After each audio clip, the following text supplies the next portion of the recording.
Hi, home cooks! Today I'm in the kitchen making maple fudge.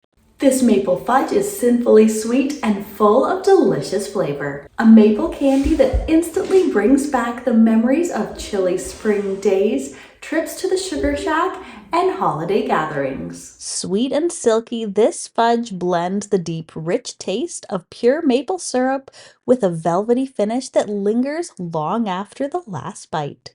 This handmade treat is the perfect taste of tradition. So let's get into the kitchen. This is how I make maple fudge. In a saucepot over medium-high heat, I'm going to combine a half a cup of maple syrup, 2 cups of sugar, 1 cup of milk, a half a teaspoon of salt, and 1 tablespoon of corn syrup. I'm going to heat this mixture and bring it to a boil. No need to stir, just watch it bubble away. And make sure you're using pure maple syrup to make this recipe, not the pancake syrup found in a squeeze bottle at the grocery store. As you cook down the syrup to make the fudge, it will darken and intensify the flavor. Starting out with a lighter syrup gives a milder and creamier fudge.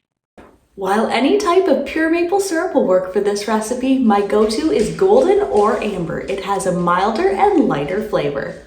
Once you start this recipe, it goes pretty quickly. So to make sure everything goes perfectly the first time, there's a few tips I like to use. Make sure you have everything ready to go before starting to cook the fudge. I have my lined tray and molds already set to go. It's also helpful to have a large pan with water off to the side. Hot sugar will continue to cook for a few minutes after removing it from the heat. So if you notice the syrup is starting to get too dark, dip the bottom of the pot into the water to immediately stop it from cooking. Also remember, cooking sugar is extremely hot. Never let the hot sugar touch your bare hands. Now, while watching the mixture constantly, I'm going to heat it until it reaches 235 degrees Fahrenheit or soft ball. You can use a candy thermometer for this, or with a spoon, drip a little bit of the cooked mixture into a glass of water. Fish it out and squeeze it into a soft ball with your fingers. If it's still too loose, cook it for a few minutes more. As soon as the fudge is done, remove it from the heat and immediately add in the 2 tablespoons of butter. At this point, we're not going to do anything, just allow the mixture to cool for about 8 minutes or until it's warm. Then beat the mixture until you have it smooth and creamy. You can do this with electric beaters or just by hand. You can then immediately pour this into your prepared pan or your molds. Allow it to cool until the fudge is set. Once solid, you can remove it from the molds or remove it from your pan and cut into bite-sized pieces. In my opinion, this fudge is perfect just as it is.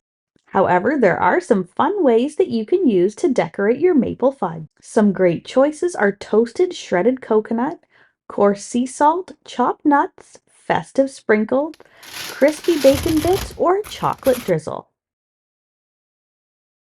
This fudge is the perfect bite-sized snack or a great gift for family and friends.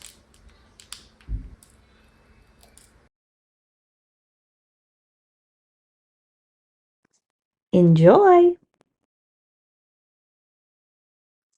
If you're a fan of deliciously simple vintage recipes and old-fashioned skills, then you'll want to check out this next video.